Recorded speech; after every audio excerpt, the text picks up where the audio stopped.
Halo anak kami semua, kita lanjutkan pembelajaran kita IPA. Yang kedua, bab kita adalah tentang klasifikasi makhluk hidup. Nah, pada pembelajaran kita kali ini, kita akan mengetahui apa saja yang menjadi ciri-ciri makhluk hidup. Ciri-ciri makhluk hidup yang pertama ada bernafas, kedua memerlukan makanan dan minuman, yang ketiga bergerak, yang keempat tumbuh dan berkembang, yang kelima berkembang biak atau reproduksi, yang keenam peka terhadap rangsangan atau iritabilitas, dan yang ketujuh menyesuaikan diri terhadap lingkungan adaptasi. Yang kedelapan mengeluarkan zat sisa atau ekskresi. Baiklah, kita akan bahas satu persatu. Yang pertama ada bernafas. Nah, apakah yang kamu rasakan saat kamu bernafas? Saat kamu bernafas, kamu merasakan terjadinya proses pemasukan udara dari luar yang mengandung oksigen dan pengeluaran udara dari dalam paru-paru. Udara yang keluar dari paru-paru itu mengandung karbon dioksida dan uap air. Kalau kamu tidak percaya, kamu nanti bisa coba hembuskan nafasmu ke cermin. Apa yang terjadi pada cerminmu? Cerminmu akan menjadi buram akibat uap air yang keluar bersama dengan karbon dioksida saat ekspirasi. Nah, oksigen yang kamu hirup digunakan untuk oksidasi zat makanan di dalam tubuh agar diperoleh energi yang digunakan untuk aktivitas hidup. Maka untuk itu pengertian bernafas itu adalah menghirup oksigen atau O2 dan mengeluarkan udara karbon dioksida ataupun CO2. Nah, manusia, mamalia, unggas, dan reptilia itu bernafas dengan paru-paru. Lalu ada ikan, ini bernafas dengan insang. Ciri makhluk hidup yang kedua itu adalah memerlukan makan dan minum. Nah, kita sebagai makhluk hidup tentu memerlukan makanan. Tahukah kamu kenapa kita memerlukan makanan? Apakah hewan atau tumbuhan itu juga memerlukan makanan? Iya, setiap makhluk hidup memerlukan makanan ataupun nutrisi untuk mempertahankan hidupnya. Maka makanan diperlukan itu sebagai sumber energi untuk melakukan proses kehidupan. Nah, cara mendapatkan makanan maupun cara makan setiap makhluk hidup berbeda-beda. Tumbuhan dapat membuat makanannya sendiri dengan proses fotosintesis. Hewan dan manusia mendapatkan makanan dari makhluk hidup lainnya. Ciri yang ketiga yaitu bergerak.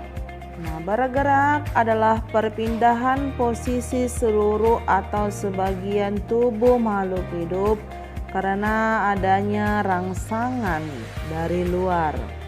Nah, perpindahan seluruh bagian tubuh terjadi pada manusia atau juga pada sebagian besar hewan. Nah, contohnya manusia dapat berjalan, berlari, burung terbang, ikan berenang. Bagaimanakah cara tumbuhan dapat bergerak?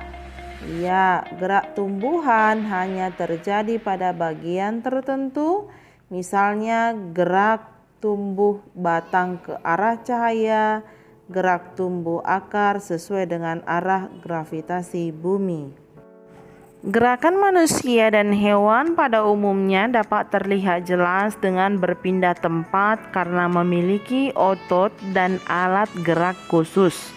Nah, kalau gerak pada tumbuhan tadi di bagian tubuhnya tidak mengalami perubahan tempat, dan tidak terlihat jelas. Namun demikian, ada gerakan-gerakan tumbuhan yang dapat diamati, seperti gambar yang sudah Ibu berikan tadi. Ciri makhluk hidup yang selanjutnya itu adalah tumbuh dan berkembang. Nah, lihatlah dulu tubuhmu sekarang. Samakah tinggi dan berat badanmu sekarang dengan waktu kamu duduk di kelas 3 SD? Tentu saja tidak, ya kan? Nah, mengapa tubuhmu sekarang berbeda dengan saat kamu waktu SD? Karena inilah dia, kita mengalami pertumbuhan dan perkembangan. Maka untuk itu, tumbuh merupakan proses peningkatan jumlah, ukuran, dan volume sel-sel tubuh. Lalu berkembang adalah proses menuju kedewasaan atau berkaitan dengan kematangan suatu organ sehingga berfungsi. Nah, kalau pada perkembangan ini, itu misalnya seorang anak usia 18 bulan dapat berjalan tanpa bantuan. Nah, di antara 2-3 tahun, anak telah dapat mengontrol keinginan dia buang air kecil ataupun buang air besar. Nah, saat usia anak 3 tahun, anak itu dapat berbicara dengan kalimatnya sederhana. Maka kalau di umur usia 5 tahun ke atas, telah berkembang kemampuannya berbicara, menulis, membaca, dan lain sebagainya. Ciri makhluk hidup yang kelima itu adalah berkembang biak atau bereproduksi. Nah, berkembang biak adalah kemampuan makhluk hidup untuk memperoleh keturunan. Nah, berkembang biak ini bertujuan untuk melestarikan keturunan agar tidak punah. Sebagai contoh, kamu lahir dari ayah dan ibumu.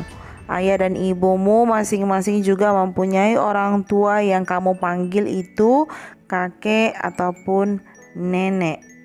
Ciri yang selanjutnya yang keenam itu adalah iritabilitas. Nah, bagaimanakah reaksimu jika tiba-tiba ada sorot lampu yang sangat terang masuk ke matamu? Maka kamu secara spontan akan segera menutup kelopak matamu, ya kan?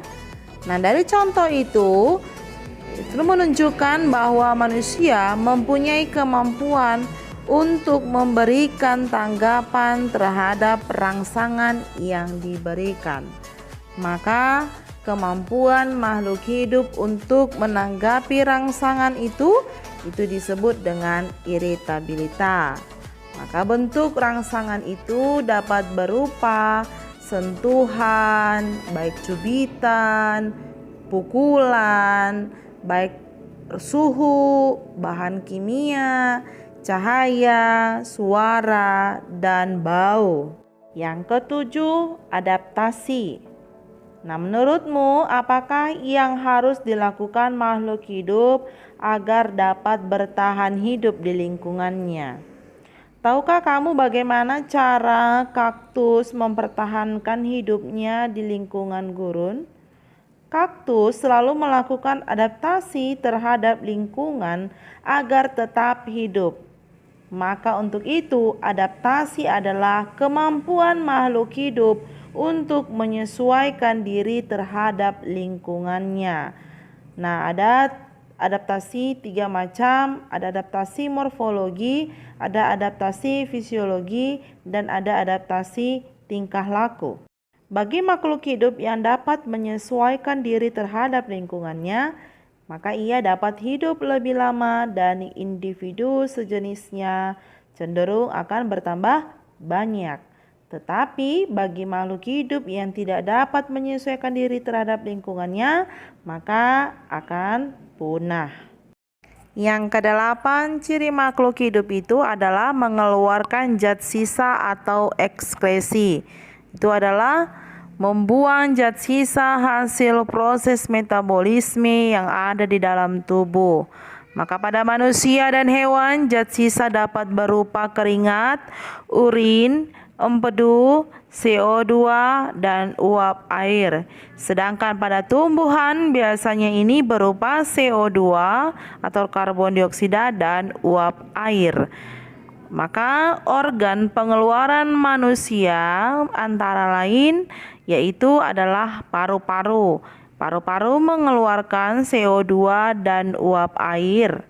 Lalu ada ginjal. Ginjal mengeluarkan urin. Ada yang ketiga kulit. Kulit mengeluarkan keringat. Nah, sedangkan pada tumbuhan berupa stomata dan permukaan batang.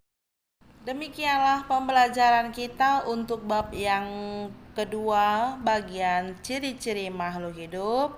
Untuk anak kami semuanya kita akan melanjutkan ke LKPD setelah video berikut. Sampai ketemu kembali. Terima kasih sudah menonton.